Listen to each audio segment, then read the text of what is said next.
Ladies and gentlemen, please take your seats. Ain't a taco truck in Tulsa open on Wednesday. The show is about to begin. This is a bunch of bullshit. All right.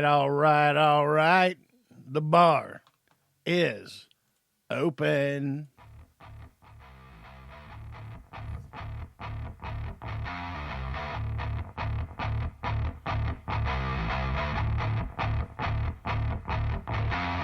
It's the Titty and Shiner Show, starring Big Titty Tidwell and Shiner McShine. Tonight's guest, nobody. Now for our host, Big Titty and Shiner. What is up out there, Titty and Shiner Show world? It's the Titty and Shiner Show, episode 96.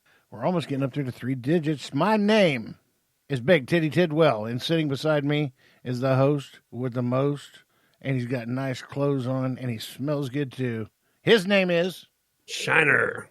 What's up, Pope? What?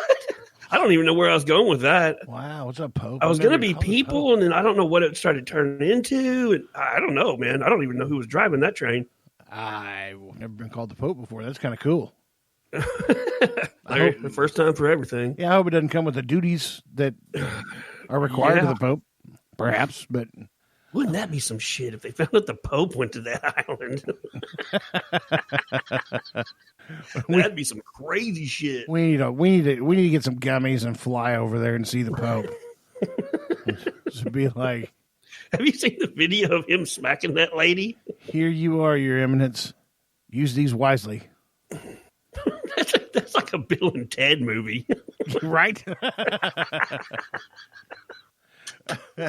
Totally like a Bill and Ted movie. Like, well, we're taking a page out of Tallboy Radio's playbook. We're going to review some beer. Oh, the only beer we're going to review is PBR. It's the best. There you go. Pabst. So that was our beer review episode. Thanks for joining us tonight. Yeah, great on the beer review. I can actually give my little review on it. It's quite crisp when it's cold. It does have a teeny bit of a sweet finish. I kind of dig that. It is not my beer of choice. My beer of choice, just because I'm diabetic, is Michelob Ultra. But I really don't drink much beer anymore, so it doesn't matter, right? Well, there you have that. Well, I just brought that up because I was listening to those episodes they recorded, and man, their vibe in particular is like this, but those episodes even more so. You wish you were sitting in a room with those fools. Like, oh, I could be having a hell of a time if I was in the middle of this. Well, let me tell you what's happened at my house. Okay, my youngest son, which I hardly ever talk about, but my youngest son is starting school here in a little bit at Murray State University, which is in Kentucky, and they're a pretty big basketball school, just like the University of Kentucky. There's quite a few NBA players that have gone to Murray State. So he's down here visiting a family and all that, and move into college. But what was funny is my other son, he was here. He's the one that's going to Arkansas. He was here, and they were talking about something C, like C++ about the computer. And after about 15 seconds, I was just like, okay, you guys, I'm starting to feel pretty dumb. And then about 15 more seconds, I was like, okay, y'all are making me still feel really fucking stupid right now. I got to go to bed.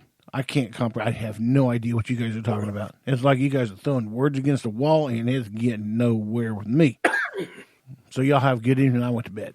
But it's funny how when people talk and you're reviewing something like the guys on Tallboy Radio, reviewing the beer and that kind of stuff, how differing of opinions can be, and yet they, in the end, it's almost the same.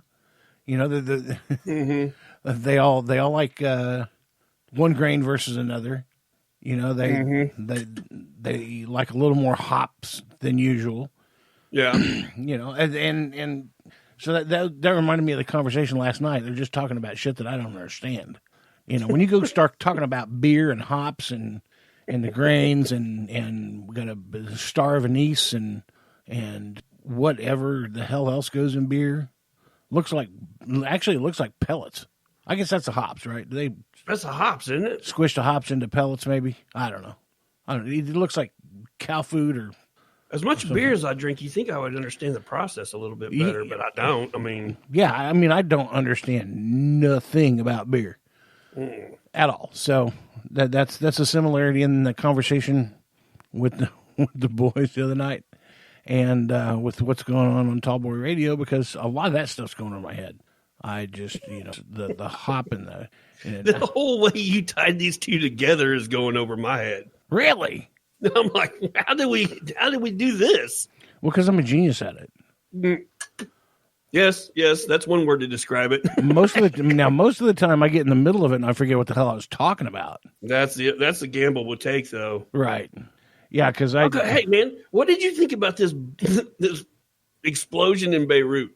They said it was 2,700 tons of ammonium nitrate that was being stored in that facility. Now, keep in mind, that is at a port, and right next to it is a huge set of grain elevators. So it's obviously where commodities would come in and go out, right? So I'm sure your rice would be brought in that way. Grain, obviously, is brought in that way because it's the big grain elevator.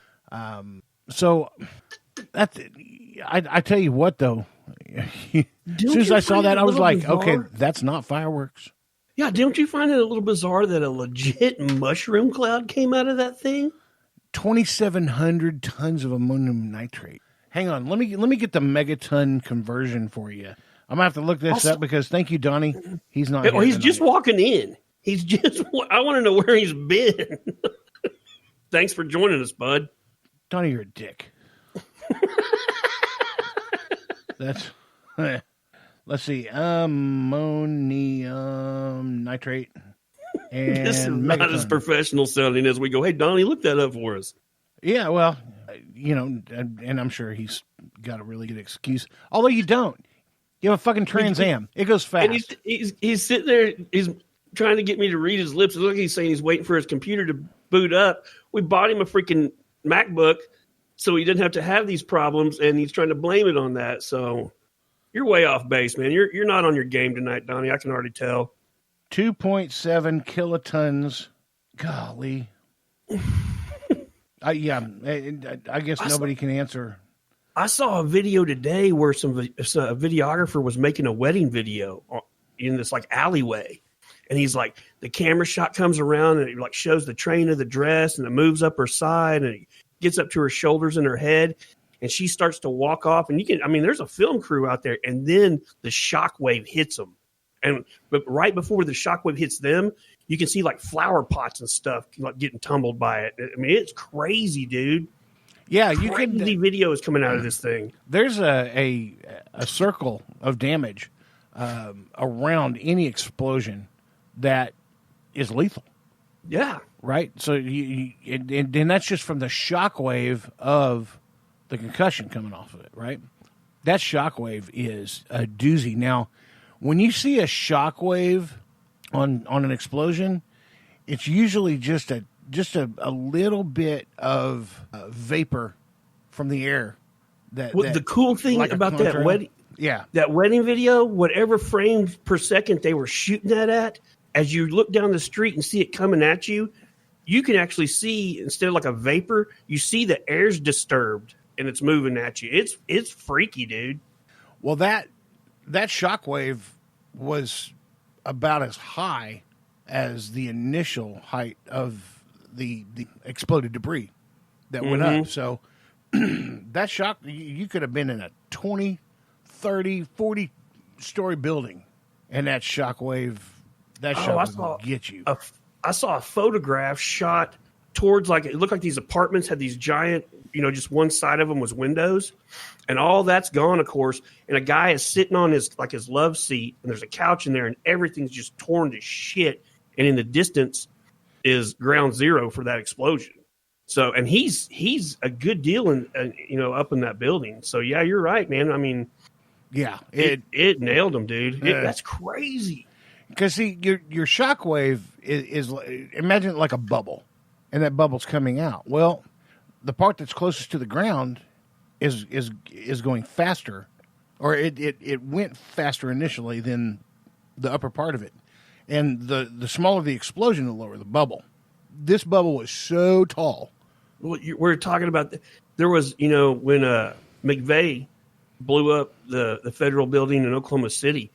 That shockwave hit a neighboring building so hard it launched an elevator car out of the building, and it was full of people. Now, and apparently, the story is there was a car full of people, and a dude, as the door closed, he reached over somebody's shoulder and pushed a button to the floor he wanted to go to, and that thing detonated the moment he hit that button. So when that car got shot out of that building and landed in the street, came to a halt finally, it's dark in there, of course. They said, he goes, "Folks, I'm sorry."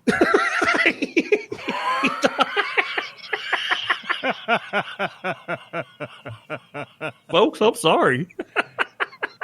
Oh my God. He thought he hit the eject button, man. Well, the Murrah building, to give you an idea, was about 6 tons. Compared to, what did you just say that other one was? The Beirut one was? 2,700 tons. Murrah building was 6 tons. Wow. Wow, dude. Yup. Well, I read a story that they think that Hezbollah may be tied to this place somehow. Well, if they was tied to it, they ain't tied to it anymore because it ain't there anymore. And if they were tied to it, and that's how that played out, then I think the Israelis have something to do with this. Maybe. I mean, all I can say is that man-made earthen pier that jets out. What? Dude, just everything about this is crazy, man. Is a man-made earthen pier that goes out for about, I'm going to call it half mile, and it's fairly wide, so we'll say it's a quarter mile wide. The hole, actually, there's no hole. You can't see the hole where this thing went off. I saw an aerial view of it. It's water. It's filled with water. Yeah, it blew land away. It blew everything, just gone. It's like if they took like a Dude, a long saw, they could just like saw it off from the rest of the land. Do you know of any other bomb besides a nuclear weapon that a mushroom cloud emits from? No. Think about that. The world has never seen an explosion that big that wasn't a nuclear bomb. Yeah, that's what I'm saying, man. That's crazy.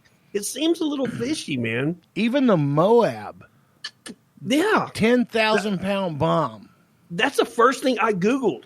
I was like, oh, yeah. And I'm like, if that thing doesn't emit, Didn't have shit compared to this. man. And now they say that fireworks could have been involved as far as just being set off, and You can hear them and see them before the so, big one. and big you one can comes. see little explosion here, little explosion there, and then what? Bam! Bam.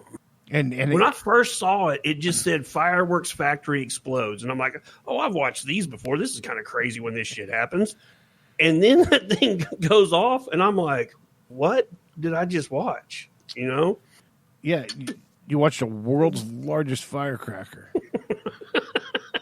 because this thing went off all at once. That You know, thing would have fucked up a mailbox. det cord. Trust me on det cord. I love det cord. That explosion happens at about 18,000 feet per second. Okay, so in 1 second, if I step off about 3 3/4 miles, it'll cover 3 3/4 miles in 1 second. If you laid out det cord 18,000 feet, it'd take a second and it's gone. This explosion was very much like det cord. Now, I'm not saying that it was det cord because I think it was ammonium nitrate. But to have that much energy, that compact, I mean, that wouldn't happen in America. I don't even think you could store that much ammonium nitrate in one facility. I think, I think we probably got limits as to, how many. I hope we tons. do. Yeah, because, again, the Murrah building, 6 tons of ammonium nitrate. That would have been. I wonder